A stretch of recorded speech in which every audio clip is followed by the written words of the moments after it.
même ressusciter des morts. Les chefs juifs n'aimaient pas ce que Jésus faisait et que les gens disaient qu'il était le Fils de Dieu. Alors ils ont conçu un plan pour se débarrasser de lui une fois pour toutes. Judas, un des disciples de Jésus, fut d'accord de trahir Jésus et de le leur donner pour de l'argent. Jésus était dans un jardin pour prier et Judas montra aux hommes où était Jésus. Jésus fut arrêté et emmené aux autorités de la région pour qu'ils puissent décider ce qu'ils feraient de lui. Jésus fut présenté devant le haut conseil et lui demandèrent s'il était le Messie, le sauveur des Juifs.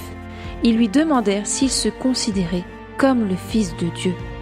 « Tu dis que je le suis. » Et le conseil était furieux et proclamèrent que Jésus était coupable et qu'il méritait de mourir. Alors, ils ont emmené Jésus devant le chef romain Pilate. Et il entendit ce qu'on disait contre lui. Pilate ne pensait pas que Jésus avait fait quoi que ce soit de mauvais. Pour lui, Jésus était innocent. Alors Pilate leur dit qu'il punirait Jésus, puis le libérerait. Mais la foule commençait à crier de plus en plus fort « Crucifiez-le! Nous le voulons mort !»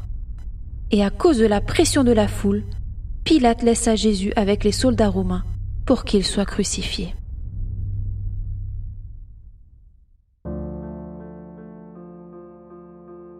Jésus fut blessé, on lui crachait dessus. Ses habits